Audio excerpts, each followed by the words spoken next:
Nah, kembali kita bicara tentang keberadaan Allah. Ada ayat Al-Quran menyatakan Ar-Rahmanu 'alal 'arsy istawa. Sifat penaungan Allah itu terhadap aras. Jadi Tuhan adalah Ar-Maha Rahman, melindungi aras. Tidak ada ayat Al-Quran mengatakan Allahu 'alal 'arsy istawa.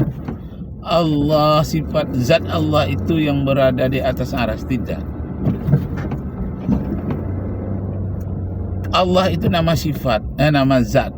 Jadi zat Allah, hakikat Allah itu tidak bersemayam di aras.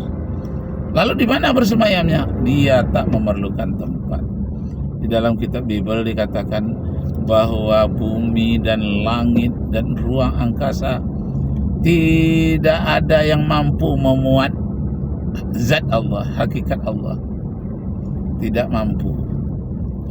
Karena itu kasih sayangnya, rahmatnya meliputi sekalian alam. Yang zatnya kita tidak diberitahu. Wala tafakkaru fi zatillah. Janganlah kamu pikirkan tentang hakikat Allah. Wa yatafakkaru fi khalqillah. Pikirkan sajalah apa yang diciptakan oleh Allah. Allahu Akbar. Allahu Akbar. Allahu Akbar. La ilaha illallah. Allahu Akbar. Allahu Akbar. Walillahil hamd. Bapak Ibu saudara-saudara sekalian, Allah itu disebut dengan lebih dekat daripada urat lehermu. Apanya yang dekat? Rahmatnya. Rahmat Allah itu sangat dekat kepadamu. Zat Allah itu kita tidak tahu, tak boleh dipikirkan. Jadi yang dekat kepada manusia itu lebih dekat daripada urat leher, lebih dekat daripada jantung, lebih dekat daripada hati kita. Maksudnya begitu kita lahir, begitu aja kita merupakan zigot, alaq di dalam rahim, itu kita sudah berada di dalam lindungan Allah. Ibu kita berada dalam lindungan Allah. Itu maksudnya lebih dekat Allah kepadamu, rahmat Allah itu, dibandingkan dengan urat lehermu sendiri. Segala-galanya diciptakan oleh Allah. Satu perumpamaannya, umpamanya ikan paus, ikan lumba-lumba, ikan di dalam laut. Seberapa dekatnya air dengan ikan di dalam laut, lebih dekat air itu daripada urat lehernya lumba-lumba, urat lehernya ikan pari, ikan tauman, ikan tongkol, lebih dekat. Kenapa? Air itu memang sudah meliputi seluruh hidupnya. Dalam darahnya ada air laut. Nah, sebagaimana kita mau menyebutnya, Allah meliputi sekalian alam. Seperumpamaannya, walaupun tidak begitu pas, tapi bisalah kita pahami bahwa air di lautan meliputi seluruh kehidupan makhluk laut, ikan-ikan di laut. Yang lebih dekat air laut itu dibandingkan dengan urat lehernya ikan paus. Air laut itu lebih dekat kepada dirinya dibandingkan dengan urat lehernya sendiri. Kenapa? Karena semuanya sudah air semua. Air ada di dalam darahnya, di dalam matanya, seluruhnya diliputi. Apalagi ada ayat Al-Quran dikatakan minal ma syai'in hayyin afala yu'minun.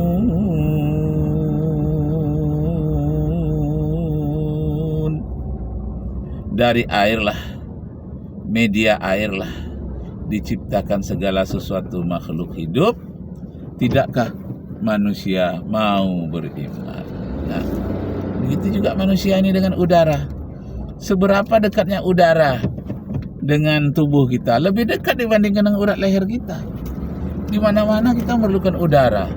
Di dalam pori-pori kita udara, dalam daging, dalam darah kita ada udara. Tanpa udara itu kita mati. Dalam tulang pun ada udara.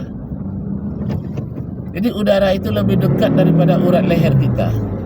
Itulah yang disebut dengan wa ja'alna minal ma'i kulla syai'in hayyin afala yu'minun. Udara. Seekor rusa melompat-lompat di dalam hutan. Oh, aku hebat, tandukku bagus. Nah, dia ingin mendekati kawan-kawannya, mendekati segala macam perlindungan. Ada jin juga yang memelihara rusa. Ya Allah, itu lebih dekat kepada rusa, udara. Udara ini lebih dekat kepada rusa itu dibandingkan dengan urat lehernya sendiri. Karena dalam urat lehernya itu ada udara. Di dalam darahnya ada udara. Di mana-mana ada udara. Tidak bisa bernapas tanpa udara. Nah, itulah merupakan rahmat Allah. Apalagi Allah. Gitulah bayangannya, walaupun tidak pas, bahwa udara bagi makhluk hidup di daratan ini itu lebih dekat daripada urat leher. Nah, tapi udara, angin itu tidak nampak, tidak kelihatan, tidak nampak udara itu, tapi dia ada di mana? Apa yang ada itu rahmat Allah. Jadi yang dimasukkan itu Allah lebih dekat daripada urat lehermu adalah rahmat Allah kepadamu. Sentiasa ada di mana-mana, sekalipun di urat lehermu sendiri. Sebelum hablil warid itu tercipta, air sudah ada di situ. Bahkan kamu diciptakan dari setetes air mani. Bagaimana pula air itu bisa terpisah dari kehidupan manusia? Menurut ilmu kedokteran, seandainya tubuh manusia ini diperas, maka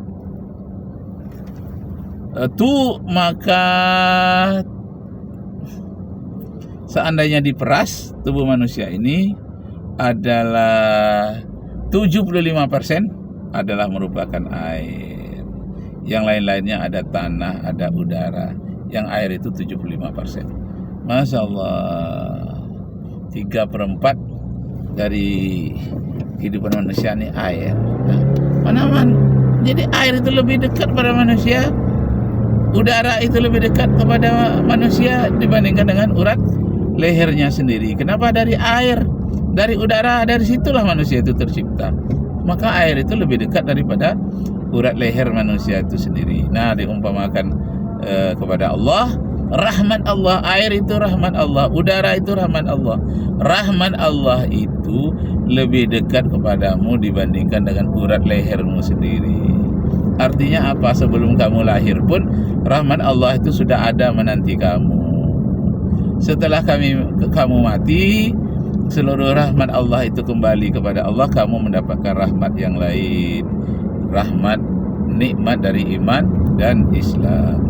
Allahu Akbar, Allahu Akbar, Allahu Akbar, walillahil hamd. Nah, jadi Allah itu Ar-Rahmanu 'alal 'arsy istawa. Sifat rahmannya Allah, penyayangnya Allah itu berada terhadap aras. Istawa 'alal 'arsy, dia menuju kepada aras. Kenapa aras itu yang disebut diistimewakan? Karena di antara seluruh makhluk Allah di muka bumi, di alam semesta ini, aras itulah yang paling rumit, yang paling besar. Lebih besar daripada malaikat. Malaikat aja tawaf di aras itu 70.000 malaikat dalam satu hari. Masya Allah.